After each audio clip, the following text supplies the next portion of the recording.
call to order the Village of Lake Bluff Sustainability and Community Enhancement Ad Hoc Committee meeting for Tuesday, April 16th. Recording in progress.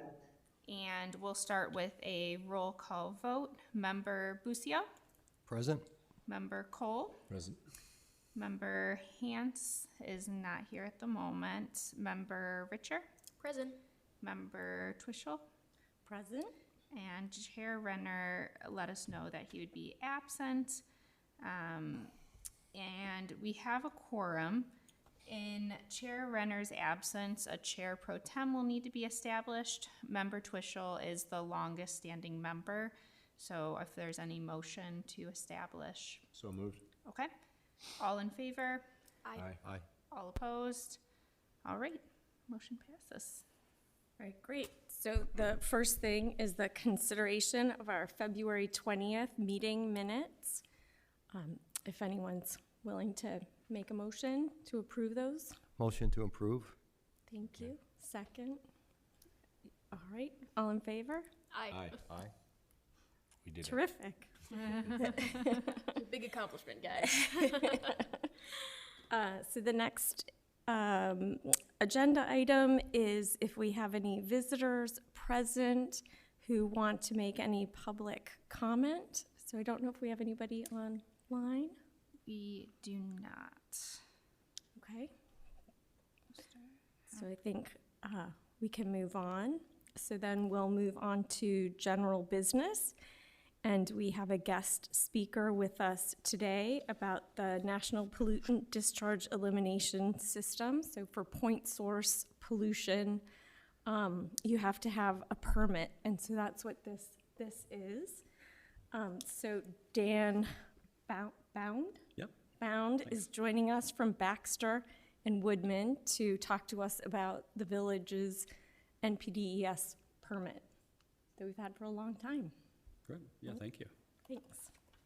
Yeah, so this evening I wanted to provide some information about the village's stormwater quality program, and most importantly, information on where residents can ask questions about local water quality or express concerns about any water quality issues that might be happening within the village. So like you introduced, this is an Illinois EPA program. Regulatorily, it's known as the National Pollutant Discharge Elimination System, Municipal Separate Storm Sewer System Program, or MS4 program. But here locally, we simplify that and call it our Stormwater Quality Program. The Public Works Department is the lead agency for implementing the requirements from Illinois EPA for this program. Dan, I already had one question on your intro slide. Yeah. So separate, suggesting it's not combined sewer overflow here, it's a separate system? Is that what that means? Correct. Yeah. So this program covers discharges from your separate storm sewer system, not the combined or sanitary system that goes to treatment at a wastewater treatment plant. Just those storm drain inlets and storm drain infrastructure that once water flows in there, it receives no treatment and discharges to local waterways. Perfect. Thank you. Great. Great question to start off with. So can you advance Is the it slide for me? working? Yeah. Great. So when stormwater hits land surfaces within the village and any village, it does pick up whatever's been left behind on that land surface, on our roadways, parking lots, disturbed construction sites, or anything like that, and picks that water up through rainfall or snowmelt into our storm drain inlets and into our storm drain system, which again receives no treatment before it goes into discharge. And I think a lot of people think stormwater is the clean water and our wastewater is the dirty water that goes to treatment, but as the photos on the slide show, stormwater can contain a lot of material if it's left behind, pollutants, if you will, that can get out of the stormwater in our waterways. I've got about a 30-year collection of things flowing out of storm drains that shouldn't be. My kids think that's really gross, but that's what I do. That's what I've been into for a long time in this regulatory program. So things like sediment, dirt, disturbed soils can pollute our waterways.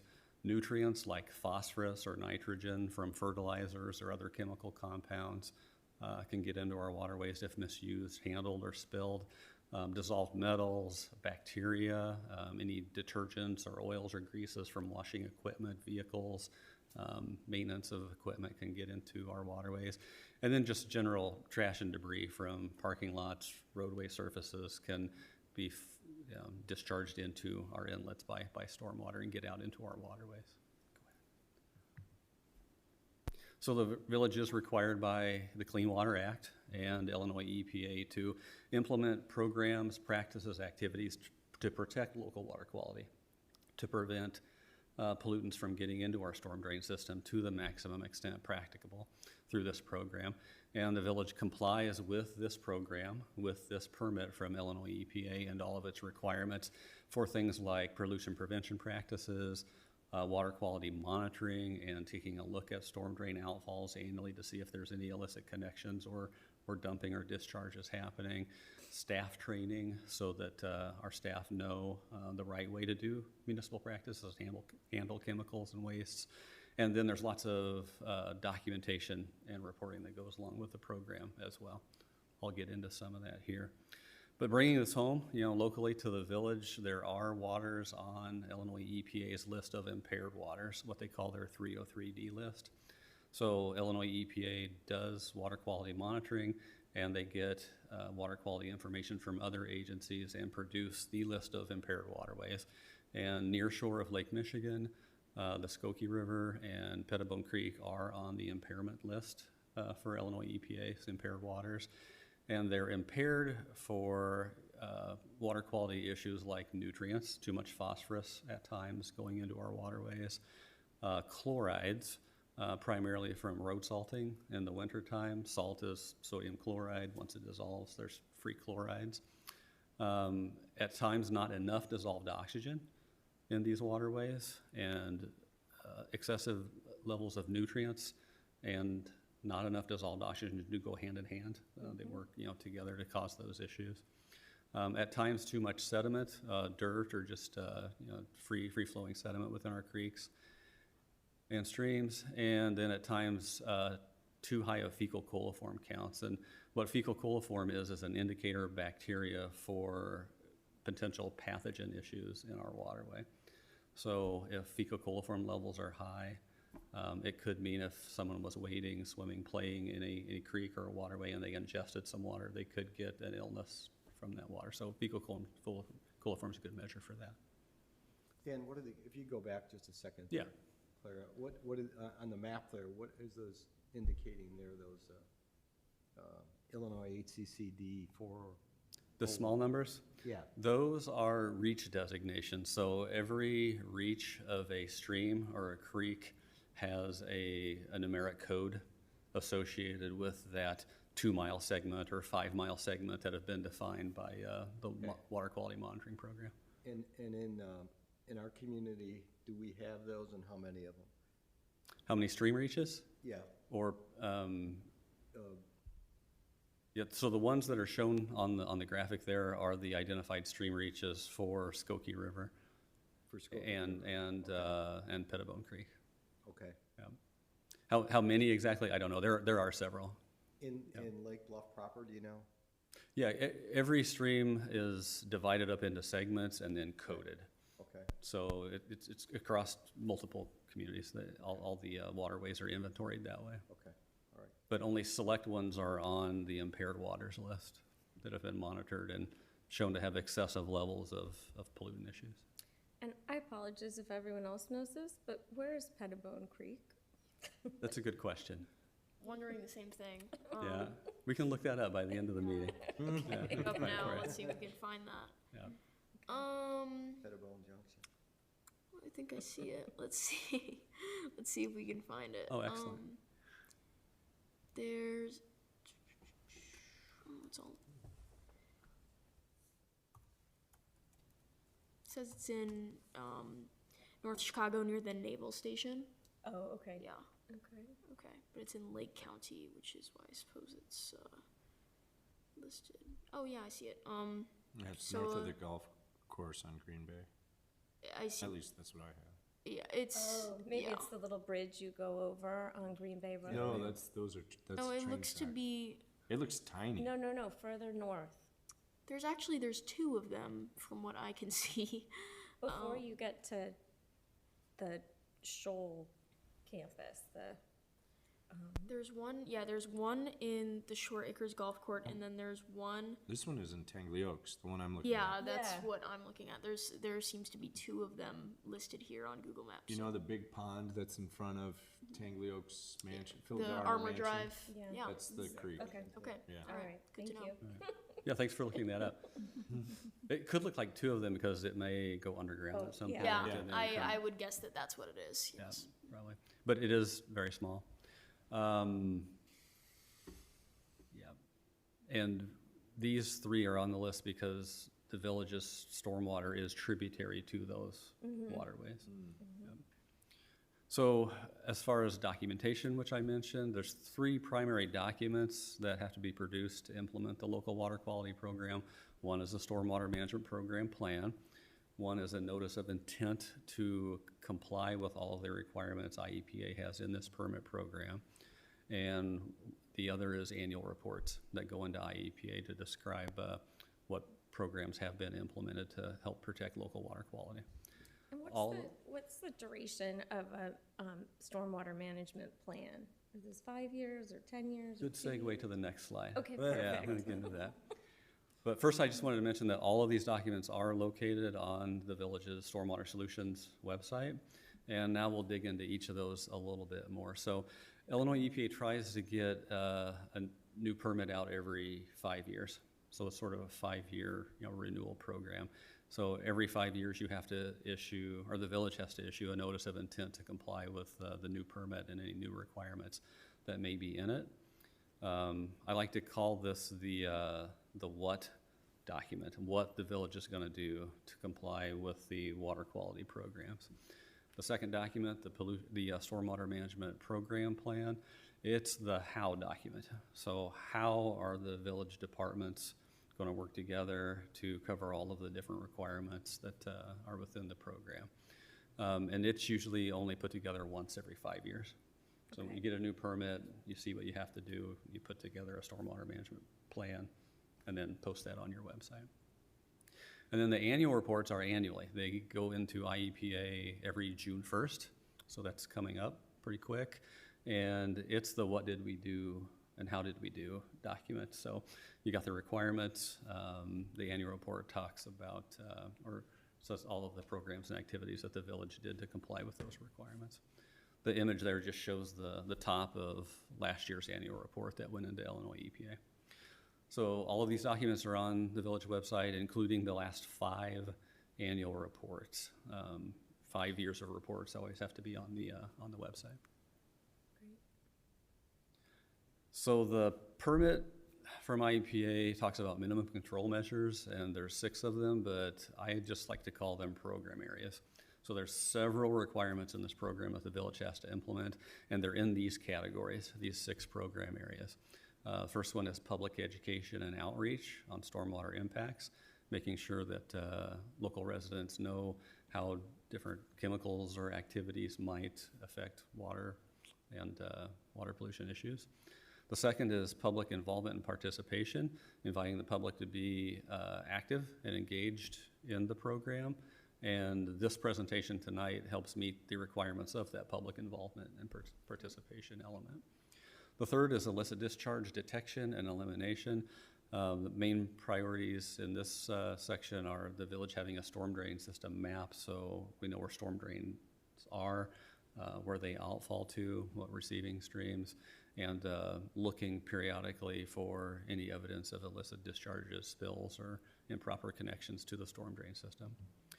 The next 2 are construction and post-construction. So rules and requirements for making sure construction sites are implementing their erosion and sediment control best management practices, doing a good job keeping construction active, construction clean, and then post-construction for after construction is completed, just stormwater management into perpetuity at a development. The last program area is more home to like public works. and municipal activities, so pollution prevention and good housekeeping for municipal operations, all of the activities that need to take place to run the village that Public Works implements. So best management practices, a common acronym in this program is BMPs, having best management practices that are implemented by the village for all of these different program areas to help prevent pollution. Next slide. So annually, stormwater outfalls are inspected throughout the village, looking for evidence of any dumping or pollutant discharges that may have occurred, illegal or improper connections to the storm drain system. And while we're out there looking at the outfalls, we're also just seeing if there's any structural issues or anything that might need to be repaired from an infrastructure standpoint. And water quality monitoring is required. The program allows a lot of different ways to monitor water quality in the area, and for it, here in the village, we do sampling annually. So 4 locations get tested, 2 on the Skokie River, 1 up north and 1 on south within the village. And then there are 2 stormwater outfalls to Lake Michigan that also get sampled to test water quality of stormwater. Lake County Health Department also has their own sampling that we get to benefit from too in that regard. Yeah. Dan, question on that. So when those inspections are done and samples are taken, are they timed after rainfall events to catch the outflow after it's pouring down the streets and picking up things? They are, yeah. Our team is storm chasing at that point. So the samples are taken during wet weather or immediately after to catch actual flows. Because the majority of the time, your separate storm drain system isn't flowing.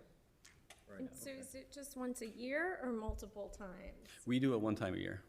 Okay, Yep. and that's best practice? I mean, it seems like you might just, I don't know, Yeah. just wondering. It meets the requirements of the permit. Okay. It could be done more oftenly. There's cost Sure. associated with that as well. Some communities are quarterly. Some do a different approach than actual monitoring, like join a watershed group or do some research on water quality, best management practices. There's about a dozen different ways the permit allows for the monitoring requirement To to be satisfy the met. requirement. Okay. And so you said we do this once a year. Is there a specific time of year that we typically do it, or? Most of your stormwater is flowing in the spring or fall. Okay, So that's when we alright. typically target I'm to just get the wondering because samples. algae is more of an issue in like the spring or summer, and that could affect readings and such. Okay. So that's might be something to look at. But yeah, okay, thank you. Yep. So we target to sample in the spring or fall. Okay, all Because right. there's not many storm events in Right, July of course. and Yeah. August to get. And then additionally, when public works crews are out working around town, they are looking at local creeks, they're looking at stormwater outfalls just to see if there's any issues in the area. Go ahead.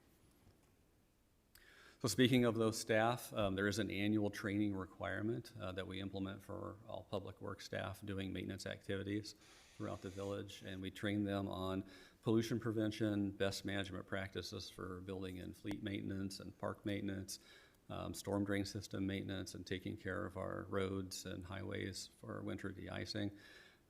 We make sure that they are able to recognize illicit discharges, like what might look like a problem. Give them some training and, calibrate their eyes to those sorts of things. And then also their activities for any waste that get handled, materials that get handled in public works, and most importantly, how to respond to spills. If there's a small spill, public works crews can take care of that themselves. A larger spill might require fire department notification or even an environmental contractor or cleanup contractor if spills get larger within the village. So the village has a wealth of information on its website for residents to know what to do with certain wastes or chemicals properly, rather than allow them to get out into the environment or discharge them into a storm drain or something like that. So the village's waste collection webpage and recycling webpage, also landscape waste and composting, and electronic waste. Information is online for residents to know how to take care of just about anything they might need to dispose of properly. The Stormwater Solutions webpage has even more information about how different chemicals and pollutants and activities can affect water quality, and specific information on the proper way to fertilize, going native with landscaping, lawn watering, what to do with household chemicals, managing pet waste, and different yard care activities. So questions on this program, or to report a water quality issue or a concern in local waterways, it's the Public Works Department that needs to be contacted, and that phone number is 847-234-0774. And Public Works has its own webpage as well for additional contact information. So crystal ball on what's coming out next in this program. It's been about 8 years since Illinois EPA issued a new set of requirements, a new permit. I mentioned that they try to do it every 5 years. It just hasn't happened. It's been about 8. But IEPA staff had said this month they expect to get the permit out. So April, May, we should have a new permit effective. There will be new requirements. So once we see that, we will get together with Public Works, go over the requirements, and any other village departments that may need to be involved with like public education, outreach, or other type of website information as well, Dan, and just- look over those. Just to make sure I understand, so even though it's regularly a 5-year renewal, it's not incumbent on the permit holder to just get that done every 5 years? We have to wait for Illinois EPA to say, we're open for applying for your permit? Correct. Yep. Okay, that's So curious. So, yeah, like I said, the target is 5-year renewals, but if Illinois EPA doesn't get a new permit out, then village just continue to comply with the current Existing. permit, or the existing permit, until there's a new one. And when we get the new one, we can do the new notice of intent, the new stormwater management plan. Okay, thanks. That's it. And with that, you've had great questions along the way, and even research on local waterways and where they are. So, I have another one. yeah, sure. So you were saying, I think it's like maybe 2 slides back, sort of some of the things that, one more, thanks. So, so the information available on the website. So have you noticed in the results of the testing that you've done that there's, like, what results are you finding? Because we talk a lot about public education and what we want to hit home on. So is it pet weight? Like, what are you I know we satisfy the permit and we do really well in general, but are there things that are higher than others that we could focus our attention on? Like, if you want to improve water quality, think about pest waste or native plants, or just wondering sort of what the test results tell us about our own community beyond that we've covered the bases and we're doing our job. Sure. We usually see elevated levels of nutrients, like phosphorus, nitrogen, So yards. Fertilizers. Fertilization of lawns, things This like time that. of year, right? Like it's, I'm sure seasonally, the different types of pollutants vary. I know spring is a heavy fertilizer time, but winter is a heavy, like salt, road salt type of stuff. Exactly. That was the point I was just going to make. Usually earlier in the spring, we see elevated or higher levels of chlorides because the salt is still washing off of the watershed, off of the streets and parking lots and things like that. And as the summer goes on, you expect to see lower and lower concentrations, right? Although that's more in the village's control Than for the residents, most part. yeah. But the nutrients is something we can focus on. And then the pathogen levels, which we use fecal coliform as an indicator bacteria for, pet wastes contribute to those pathogen levels.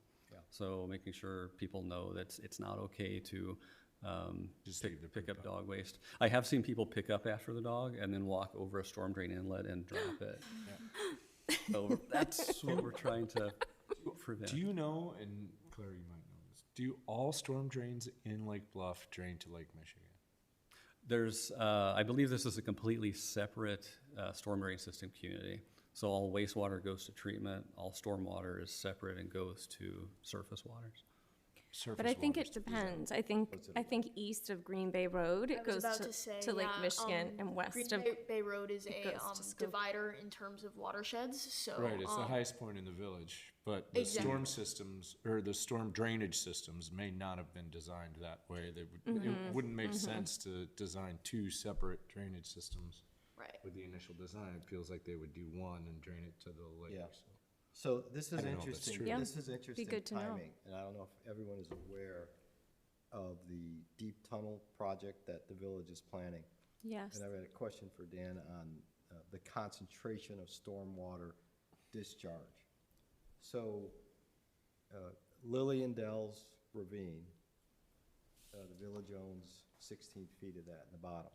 And there is a big pipe that goes under there right now that's a stormwater outlet and ends up in a big pipe down on the lakefront. The plan is to dig out most of that pipe, which I think is maybe a 6-foot pipe or something in diameter, replace it with about I think a 9 or a 10-foot diameter pipe, and take all the water that accumulates up here in the viaduct area and stuff, and come down North Avenue with a new pipe, and bring that all down the ravine out to the lake. So it all goes out to the lake, and I think eventually, there's other accesses that all go out to the lake. So my question for Dan and for us to think about is is there an impact to the volume of water going out from one point into the lake compared to multiple points that are going out in different segments of Lake Michigan along our village perimeters along the lake? What do you mean by impact, like erosion? No, I mean in terms of the concentration and the volume of elements that you would measure. So you're measuring so many particles per gallon or something, I don't know what you do, Parts but per million. but the sheer volume coming out of a concentrated area, is that different than that volume spread across multiple areas along the lakefront? It would be different for those individual locations, right? Because if there's a certain amount of pollutant load going to come off of a watershed area, Right. just think about like pounds per day, a load of Right. of a pollutant. It's going to be concentrated in one pipe Right, in that situation for that area versus that same load divided by 10 Sure. or 12 going out into a different area. So the same load would be going out to the water body, Yeah. but it would be more concentrated in one spot. and is, In a concentration. I'm assuming that there's an impact to public health when those levels come out. And again, the reason I bring this up for our committee is that discharge pipe is maybe 100 yards away from the public beach. It's also on some private property of residents that own that lakefront. And so what I don't know is,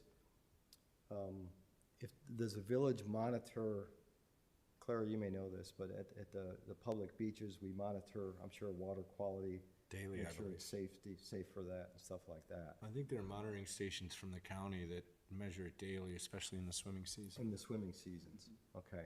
Public health. Yeah. Yeah.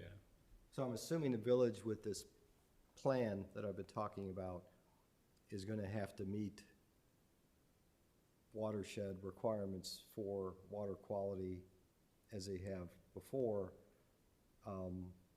Jeff Hansen's talked about putting some scrubbing devices along the way to maybe take away hard sediments and things as a best practice. So things can fall into a trap, if you will, so they're not all flowing out to the lake, but, can catch certain hard sediments and let them settle to be cleaned out. But I think it's something for, going back to Sophia, your comments, for us, in terms of education and awareness, it ties into like, our leaf blowers and not cutting the lawns and not using fertilizer and protecting birds and insects and bugs by not, doing all those things. So I think it all ties together.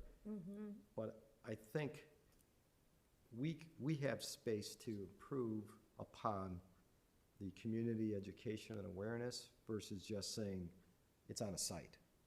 You know, it's, we meet the requirements, it's on the site, it's there. You know, and no harm, no foul to anybody, but I think we could, in terms of enhancing that, our positions, we could do some more outreach and awareness through some campaigns or newsletters or whatever, especially during the rain seasons or the outflow seasons about, you know, do you really gotta salt your driveway if it's gonna warm up, you know, overnight and it's not gonna, you know, do you? Right, well, especially for outfalls going to Lake Michigan, because people do, you know, not too many people are swimming in the Skokie ditch, but they are, they are Yeah. going into Lake Michigan pretty regular, even in crazy cold weather, so, anyway, just the things that would impact the lake Sue Raymore, could be relevant. If you're listening, we know you're swimming. She goes in every day, I think. Yeah, no, there's a hardcore group The that group that does. definitely swims every day, yeah, They do. I can't do that. They do. yeah, and we want them to be safe. Yes, we do. Well, and eventually, we're pumping our drinking water out of there. Now, it gets processed and filtered, but, you know, the more bad stuff that goes in, the, It's time and money to take it out, it yeah. comes out and, you know, and all that stuff, so. But you raised great points, because this program does say if you're doing a flood control project, look for ways to improve water quality Yeah, from the discharges in that flood control project. Yeah. There aren't numeric, like effluent limits on stormwater discharge, like there isn't concentration that has to be met or anything like that. It's a best management practices program, and what could be done in a flood control or a drainage improvement project to improve water quality. okay, good. And then Jeff and the Public Works crews are going to know exactly what portions of the underground infrastructure are separate and combined. Like, I know there are separate portions of the storm drain system. Yeah. But there are probably, or there may be others that are just are combined. combined and going to treatment as well. Yeah, so hit up Jeff with those questions. Dan, I don't want to waylay your presentation any I'm longer. finished. But, I'm curious to hear your thoughts on UV treatment or decontamination stations. Do you have any experience with those, or? For stormwater? Yeah, Oh, or river water as well. I know there's been great successes with UV light treatments in terms of decontaminating the water itself. yeah, and in the wastewater element, not the stormwater Not side of things, stormwater? but definitely in wastewater treatment, the old way to disinfect was chlorine. Yeah, And chlorine was then going out into our environment, which needed dechlor. After that, ultraviolet disinfection was technology that was tested and applied. And a lot of wastewater treatment plants in our area have switched from chlorine disinfection to ultraviolet light disinfection with a lot of success. So it's technology that definitely works for disinfection. I haven't personally seen any applications for stormwater. I have read of, I haven't seen, I should say, I've read of them for river waters, like cleaning, specifically like being implemented in very dirty rivers and having the water go through in the UV light treatment stations. I was just curious about like what a cost or something. It's probably pretty ridiculous. but- The power consumption is the cost, and then the bulbs have to be changed frequently. The UV bulbs start to lose their UV over time, so they have to be replaced. And you mentioned dirty water, like for river flows. You actually want the opposite going through a UV treatment system. You want as clean a water as possible going through there, so the ultraviolet light can get the pathogen kill, the disinfection, and not have that UV light blocked or absorbed by by dirty dirty, I water. didn't mean actual dirty Yeah. water, just Okay. like contaminated water. Yeah, Sorry. gotcha. That's probably better terminology. Yeah, well, so then just to be really clear, this program is all about measuring the outfall, you know, the quality of the water in the outfalls once a year, but we don't do anything to clean that water. I mean, I say maybe there's some To treat storm. great, right, Yeah, maybe what- there's what this- grates that catch Yeah, what this physical- program is all about, and what we do a good job, is pollution prevention. Yeah. The whole well, that's goal of this key. program is keep the pollutant load out of the storm drain system, so that we don't have to provide treatment so that there's a reduced pollutant load into the Right. environment. Are there, in any of the pipes, are there any filters or anything to capture solid waste? I'm thinking bottle caps and all the stuff that is in parking lots and Good question for whatever. Jeff. Yeah, Okay. I'm not aware of any. There are some manufactured products like that, that go right into at the inlet where the water would be flowing in, sort of a basket to catch some of those Right things. where it's flowing in, That, okay. that becomes a maintenance item then, so sure. that's, I have to think about, costs and relative effectiveness of those things. Sophie, I don't think we have any today, but I think with this deep tunnel project, like I said, there's There may be an plans. opportunity. Yeah, on North Street, they're gonna put one in, mainly because there's gonna be so much more water coming from one source too. And so I think they're planning and, to try and catch some of those solids and keep them there. But again, coming back to education and awareness, I think so many residents, are just not consciously thinking of what they're doing and where it goes, even though we live on the lake here.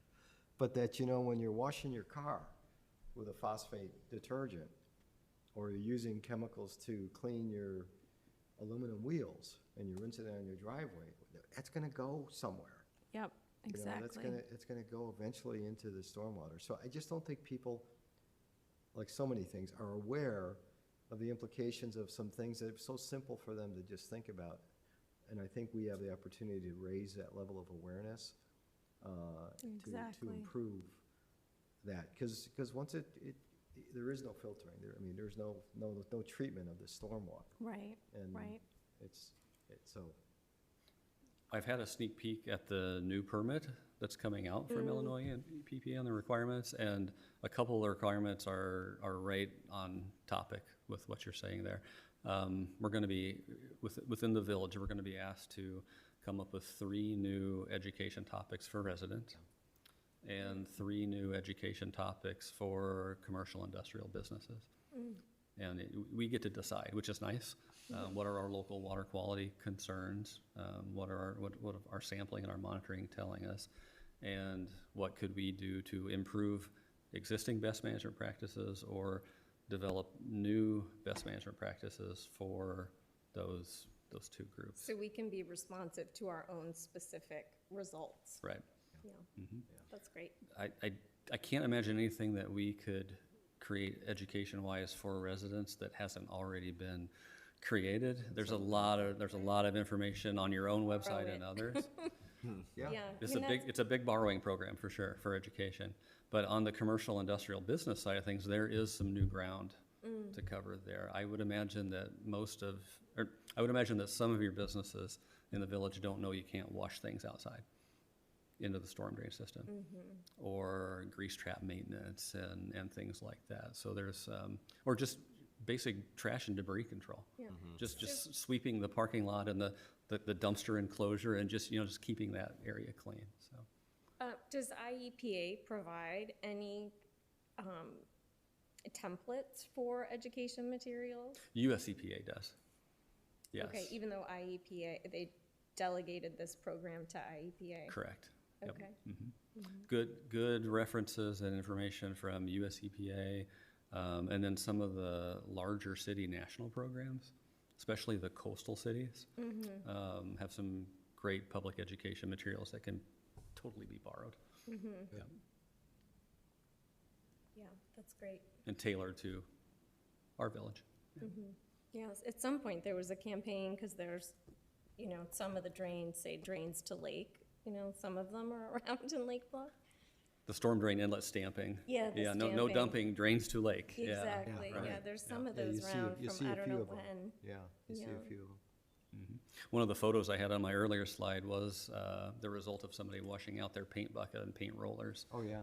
into a storm drain Yeah, system. I've and that was the seen orange. painters do that. the orange Oh, paint. that's horrible. Those paint rollers hold so much paint. Like, Yeah, 'cause they I do, like set crew at the school. Yeah. Washing out those paint rollers, there is just so much waste that goes into that water. Cannot imagine watching amazing. one of those, watching someone wash those out into a storm sewer.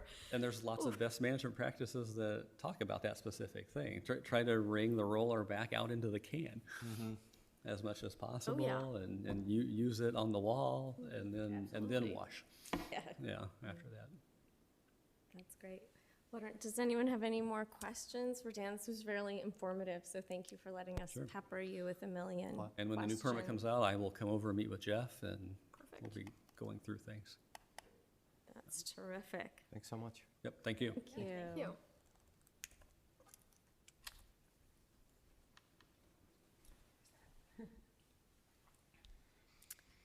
So next on the agenda is the village staff report. Yeah, so just for some information for next month, we will have a speaker for the Bird City, Illinois, Terrific. the Migratory Birds Day. The topic this year is actually insects. So the speaker will talk about insects and the role that they play in relation to birds. We're also still waiting on the final say as to our application. So they came they back haven't with some met yet. questions and we answered them, and they're supposed to meet sometime in the near future and get back. But it seemed like we still met the requirements. So we're hopeful that there won't be any issues there. That's great. Do we have thoughts, Claire, on how we might announce that? Should we get that designation? That's something that if you want to discuss, you definitely can.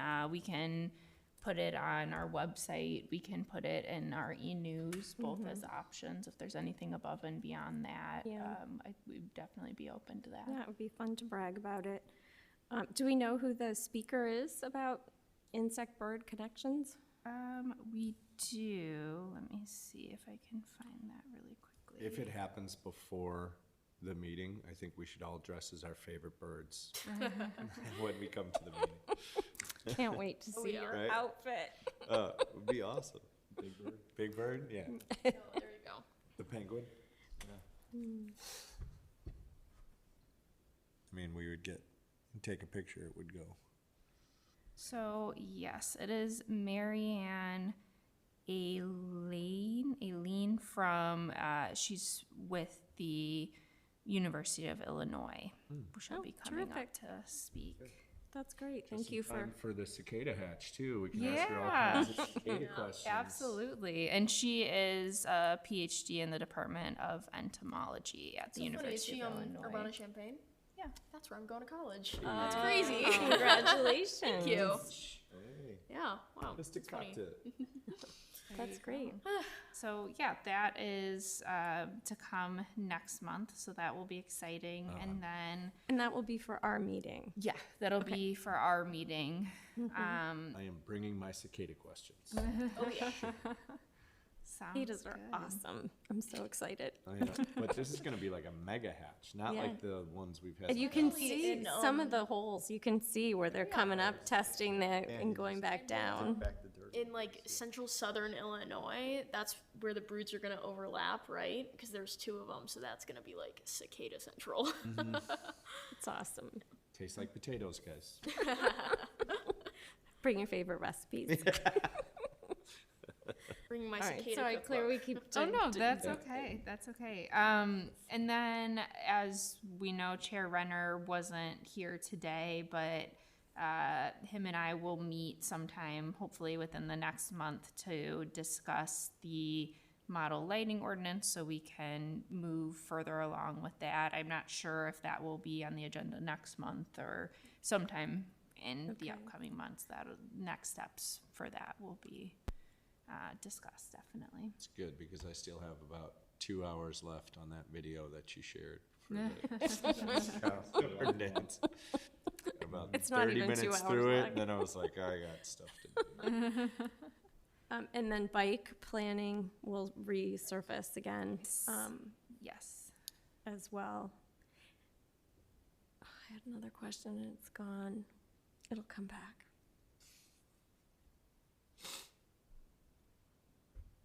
Bikes? Is it about bikes? No? I love middle age, you know. No, that's it. Oh, I know what it was. Have we been receiving any more permits for bees or Chickens? chickens?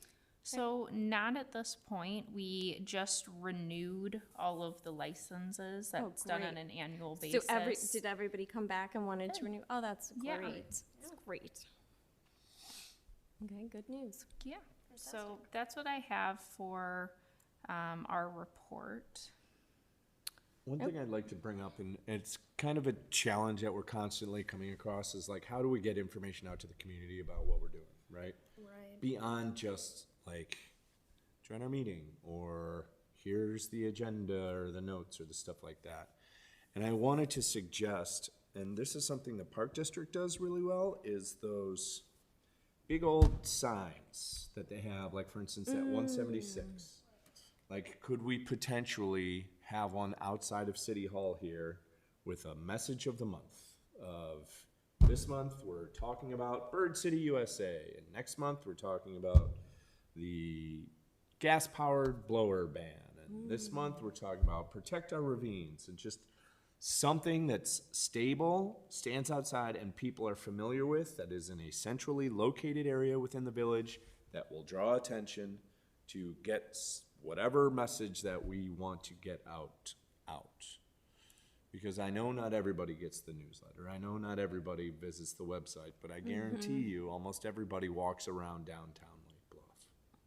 Yeah. Thinking of getting them to come to the meetings, to Whatever message we're just- trying to get out there, like just- awareness of, hey, for instance, dim your lights, it's bird migration. yes, Yeah. exactly. Yeah. One of the things that I would love to do, and this is a dream, is to get every single citizen in Lake Bluff on new moon nights to totally shut off all of their lights, to see how many stars we could actually see within the village. That would be cool. I don't think that would ever actually happen. But in order to get the word out for something like that, we need a centralized location where people can continue to come and know that there will be sustainability messages and measures that we are trying to implement. The QR code we could put on there.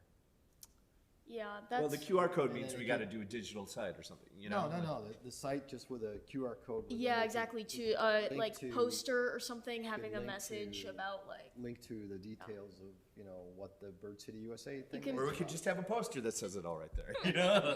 I think having both a poster be and a modest. QR code would actually be a great idea, because a lot of well, a poster is great, but then also a QR code could provide more information, maybe links to valuable resources on the poster, which I think would make it a lot easier for people to access informative sources. Let's talk about the forest before we get into trees, right? First things first, I would like to propose that we have a discussion about communicating our sort of all the different measures that we are trying to implement throughout Lake Bluff, because we all have great intentions, and these meetings are great, and good things come from this committee that go to the village board. But I think we are constantly butting up against how do we get the word out to the general. Right. More people. Yeah. So I would like So to you want to have an propose. agenda item, so we come up with a plan. Clara, how do we make this happen? So, yeah, we can have an agenda item talking about communications or public outreach, whatever you want to call it, public education. Yes. In the meantime as well, if anybody has any sort of sustainability tip or anything like that, if our board wants to put something into the regular e-news, I think that's, something that goes out every Friday. I know you mentioned not everyone gets that, How but many a lot of people do. are on that email Over list? 2,000. Over 2,000, and how many get bounced back? How regular? I should say. Or what's how the regularly is Yeah, that? so is the that? opening rate is over 60%. Oh, It that's varies. amazing. Yeah, it varies depending on the really week, good. but we've found that is a really good source of getting information out on events and different things like that. It's less regular as well, but we do have the newsletter that goes out about 3 times a year, and that's a Quarterly, mailed yeah. newsletter. And Which is the it's like the village and the park Yeah. district and and so if school board. that's another possible option where we could have, Sustainability corner, yeah. sustainability corner, think about these things with the spring approaching or with the fall approaching. And do we use social media? We must. Do we have Instagram and We Facebook? do. It kind of depends and varies, but that's something also where, if there's something related to sustainability that we would want to share on there, that's something we could do as well. So all of these things, all of these outlets require some sort of resource, human resource, to get the message, write the message, do the message, right? And maybe that's what we discuss in the agenda item of like Yeah. what is available to this committee as in terms of resources. Like if we're gonna get posters printed, who's gonna pay for the posters? Does the village pay for them? Can we get funds allocated for communication efforts or anything like that? Right, I think that would be a great agenda item Yeah, for the thing to talk future. I'm sure about. Marietta would have a lot of thoughts. Maybe she could be a point person for some of that. Lex, a question for you. How do we figure out who's going to replace you since you're going to be heading to college in just a minute? I have been talking about that with Drew for like a year.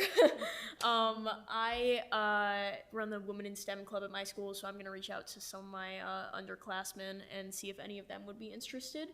And 'Cause I can see a really nice intersection between kids who are interested in environmental science and in film with the whole new media Oh, program. absolutely. If the kids, maybe we could pose a challenge to that program. Like, could you do a series of 6 PSAs on, these subjects or, yeah, absolutely. I don't know how that works. I think that I could help you guys get in touch with the new media program, or whoever comes after me can help you guys get in touch. Because there's a lot of people in the new media program at the high school, and it would be pretty simple to connect with the teacher who runs it as well. First challenge, tell people to pick up their dog poop. The kids Right? would love it. That would Pick be up your great, poop, right? right? And don't put it down the Don't put it storm down the sewer. drain. Yeah. Yes, but so I'm hoping to find someone through the Women in STEM club, and additionally, one of the teacher sponsors for that club is the AP Environmental Sciences teacher, Okay. which could also be a good place to find. And that's Davenport? No, no? Dooley. Okay. Alexa, how are you identified? Like, how did you come to be on this committee? Same thing. My Enviro teacher, who is now retired, Miss Nawar. I don't know if you guys. I think each time we went to her and she helped find Yes. somebody. She basically just said to our entire class, if anyone's interested in this, fill out an application. A few people did. Okay. I was the one who was chosen. Wonder if we created that like if the village did or if she did. No, it was definitely a village application. I had to fill one out. I think it's standard, right? Yeah, it was a standard village application, and then I was appointed by Mr. Charlot. So my plan for right now is to see if I can find anyone to recommend, I suppose, and then I can also have Ms. Narduli. I'll have to talk to Drew about this, but if I could have her hand out applications to any interested environmental science students as well. Good way to do it. Underclassmen, right? Yeah. Yes, it would be underclassmen. Some of the AP environmental science students are older, so I could have her just say, as a recommendation, this would be more of a long-term position. What year were you when you? I was a sophomore. I was just gonna say something. And I think typically there's no freshmen in anything other than bio or chemistry, so it would likely less be the a film. sophomore, Yeah. or an incoming junior or something like that. So I'm definitely thinking about that, taking a look at that, and I will get those applications out. It'd probably be at the next meeting. I'll Okay. talk Well, to you Drew might about want it to, talk to Drew or send some Claire so over, we yeah. are coordinated in that effort. Absolutely. Yeah. And I will be here till My last meeting will probably be July or August, because that's around, I think my move-in day is like the 19th or something, so. Or maybe you could jointly come with whoever's gonna, Yeah. like you could show Oh, them the that would be a ropes good or idea, something. yes. Yeah, that's a good idea. I'll definitely, yeah. I like that a lot. So yeah, that's the plan. That's awesome. Anyone else have any, Claire, you finished? Yeah. You did, okay. Anyone else have anything to share or I report? brought up about this deep tunnel project, and I just wonder if it would be beneficial for us as a group to hear more specifics about it. I think it's a great I think idea. it could tie into, we had some discussion, Cammy, I think it was you, about the ravines and that we should be more involved and interested in protecting these unique environments. That's a ravine. Lily Bell, yeah. It's gonna be tremendously disrupted with this project. And I think the village is doing a good job with kind of considerations, but I think it'd be helpful for us to at least hear about this as a group and then be able to weigh in on those things that are important to us. In Yeah, terms of I mean, protecting trees and the environment and restoration after this project is I think done. that's a good point. I think the plan is pretty much full steam ahead without whatever inputs we have on like what Right. I think, recommendations that we would make. Yeah, There's- restoration's definitely a good thing to think about. Yeah. Yeah. As well as you were talking about, a big issue with the ravine can be sediment and erosion. So this project might disrupt that and cause some water issues as well. So that's something we I should think it's probably an consider. opportunity for us to maybe implement measures that There we go. reduce any sort of further impact or harm Right. that such a project might bring. So Clara, maybe that could be a request from the committee to get some sort of an update and, Post-project plan. yeah, strategy for post-project. Yeah.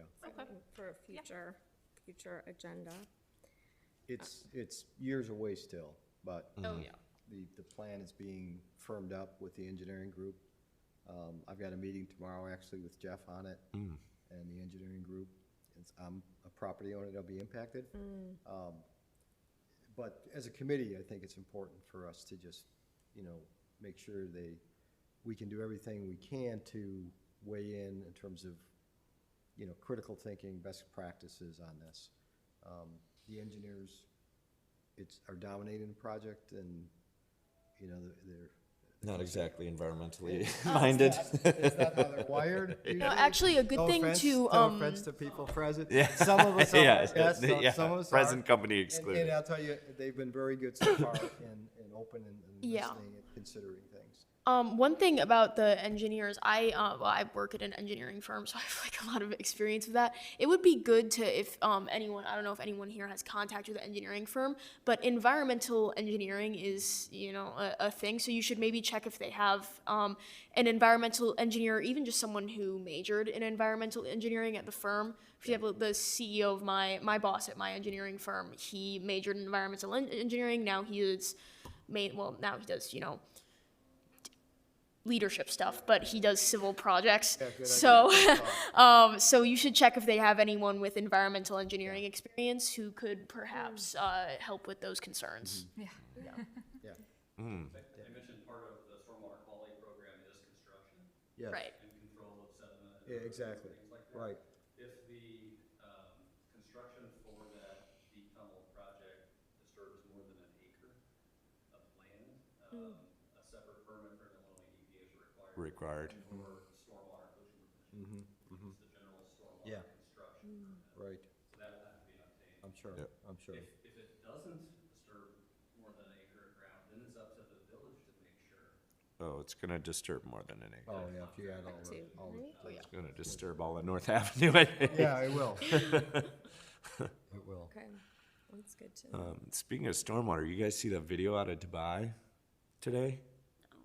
It's under like 2 feet of water. Dubai Airport is under like 2 feet of water. They've had something like 2.5 years of rain in one day. I did not see that. Yeah, it's crazy. You should go. And it's all It sand. is trending for all the wrong reasons right now. Oh, God. Yeah. It's nuts. Well, I don't think we have a chair report since our regular chair isn't here, and I found out I was chair about half an hour before the meeting. So did a I great don't have a job. report. And we don't have anyone with questions, right? No. Let no me one's- just double check. I don't to believe make- so. Just to make sure. Yeah, we have, it looks like one person attending. If you want to raise your hand, if you have any questions. It's either JP Graciano or Sue Raymore. No, it's just a first name and nothing, No? so, Okay. yeah. Okay, great. Motion to adjourn? Motion to adjourn. Second? Yeah. There we go. All in favor? Aye. Aye. All right. Excellent. Thank you, everybody. Thank you, Clara. Thank you, Dan.